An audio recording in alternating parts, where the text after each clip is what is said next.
Civil service में जाएंगे तो एक सर्विस का नाम है IDAS, एक है ICAS, एक है IRAS और एक है IAAS। आप में से कितने लोगों को चारों की फुल फॉर्म पता है? चारों की? कोई बात नहीं। 3 की? कोई बात नहीं। 2 की? कोई बात नहीं। 1 की? 1 की पता है, मजा आ गया भाई, चलो 1 की तो पता है, ठीक है। अब इसमें क्या है, ये है इंडियन डिफेंस अकाउंट सर्विस, ये है इंडियन सिविल अकाउंट सर्विस, ये है इंडियन रेलवे अकाउंट सर्विस और ये इंडियन एयरफोर्स अकाउंट सर्विस,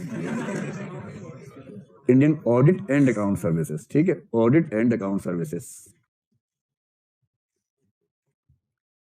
अभी भारत सरकार ने क्या किया कि रेलवे की 8 सर्विसेज को मिला के एक बना दिया, IRMS, Indian railway management services.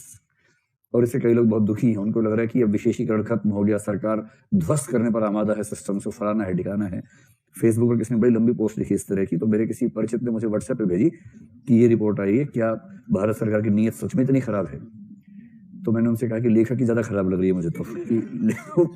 उसने बता दिया कि राष्ट्रीय संकट होने वाला है रेलवे में। कह रहा है कि पहले अकाउंट्स में अलग लोग आते थे, इंजीनियरिंग में अलग आते थे, अब सबको मिक्स कर देंगे तो फिर क्या विशेषीकरण रहेगा? अकाउंट्स का आदमी ट्रैफिक चलाएगा, ट्रैफिक का आदमी अकाउंट्स देखेगा, क्या पागलपन है।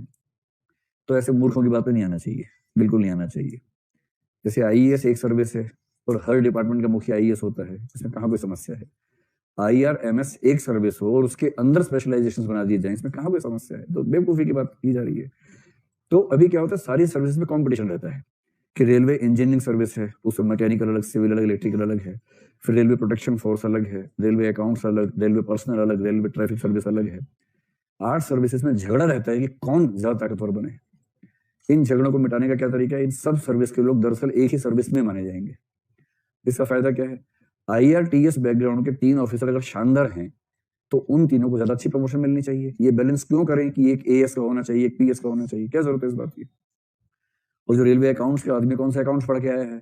मध्यकाल का इतिहास पढ़ के आया था, सिविल सर्विस का एग्जाम दिया और IRS बन गया, ऐसे IRPS बन गया, IRTS बन गया। ऐसा कौन सा विशेषीकरण लेके पैदा हुआ था? वो ट्रेनिंग से ही जाता है। तो ये सरकार आमतौर पर एडमिनिस्ट्रेटिव मामलों में बड़े अच्छे फैसले ले रही है और मेरा ख्याल है कि वो ब्यूरोक्रेसी के लिए अच्छे हैं। ये मैं कहानी आपको इसलिए बता रहा हूँ कि बहुत जल्दी ऐसा हो सकता है कि आपको खबर मिले कि ये तीनों सर्विस मिला के एक हो गई है। ये सूचना बहुत जल्दी आ सकती है और इस पर अभी भारत सरकार ठीक ठाक विचार कर रही है। अभी क्या रिवाज है? अभी रिवाज है कि रेलवे में अकाउंट बनाने वाले ये लोग हैं, रेलवे अकाउंट्स वाले। डिफेंस मिनिस्ट्री ऑफ जो डिफेंस है उसके अकाउंट बनाने वाली सर्विस IDAS है और बाकी सभी मिनिस्ट्रीज के अकाउंट बनाते हैं ICAS, Indian civil account service. ये ड्रामा करने की क्या जरूरत है? रेलवे में ऐसी क्या बात है कि उसकी अलग से सर्विस होनी चाहिए? डिफेंस में ऐसी कौन सी बात है कि अलग सर्विस होनी चाहिए? जब सिविल अकाउंट्स के लोग बाकी सारे मिनिस्ट्रीज संभाल सकते हैं तो 2 मिनिस्ट्रीज की अलग सर्विसेज क्यों होनी चाहिए? इसलिए एक सर्विस बनाएंगे, इंडियन सिविल अकाउंट सर्विस, जो सारे डिपार्टमेंट्स के अकाउंट देखेगी। अकाउंट्स का एक हेड है जो आज रेलवे मिनिस्ट्री में है, कल को ट्रांसफर हो गया, होम मिनिस्ट्री में चला गया, वहां से ट्रांसफर हुआ रेलवे में चला गया, इसमें क्या परेशानी है? डिफेंस में चला गया। और ये जो ऑडिट अकाउंट सर्विस है इसका सही नाम होना चाहिए इंडियन ऑडिट सर्विसेज, पर ऐसा करने में खतरा है कि ये हो जाएगा IAS और फिर हो जाएगा धोखा। जैसे इंडियन पोस्टल सर्विस के लोग कई बार खुद को IPS बता के शादी ब्याह कर लेते हैं, तो वो धोखा होने का खतरा हो सकता है, इसलिए नाम रखने के लिए अकाउंट कर दिया, दरअसल ये ऑडिट सर्विस है। इस सर्विस के लोग अकाउंट्स बनाते नहीं है। इस सर्विस के लोग जो CAG होता है ना, CAG, तो CAG के विभाग में हजारों लोग काम करते हैं। CAG तो अंत में एक IAS पैराशूट से आता है, बैठ जाता है CAG के पद पर, लेकिन CAG के ऑफिस में CAG को छोड़ के उसके नीचे के जितने बड़े ऑफिसर्स हैं वो सारे के सर्विस से आते हैं, Indian audit and account services से आते हैं, IAAS से आते हैं। अगर आप इस सर्विस में गए तो 16 साल सर्विस करने के बाद आप किसी स्टेट के अकाउंटेंट जनरल हो जाएंगे।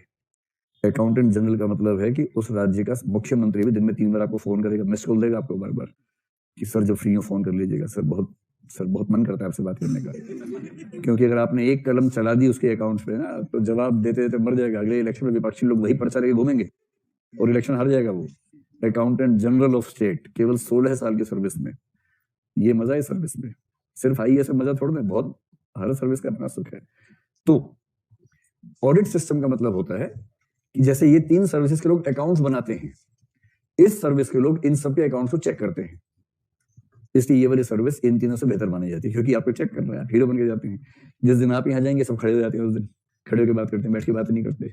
जब तक आप नहीं जाएंगे ये सब बैठे रहते हैं, बाकी सब खड़े रहते हैं, इनके सामने सब खड़े रहते हैं कि सर ये बिल पास कर दो, नहीं ऐसे पास नहीं करेंगे, बिल कैसे पास कर दें, फाइल में वजन ही नहीं है, फाइल हल्की है, फाइल में कुछ वजन तो भरो तब तो फाइल को पास करे, ये सब चलता रहता है। तो ऑडिट सिस्टम अच्छा होना चाहिए। ऑडिट किस किस चीज का होता है? देखो, अच्छी कंपनियों में एक तो ऑडिट होता है फाइनेंशियल, और उसका नियम ये होता है कि एक निश्चित मात्रा से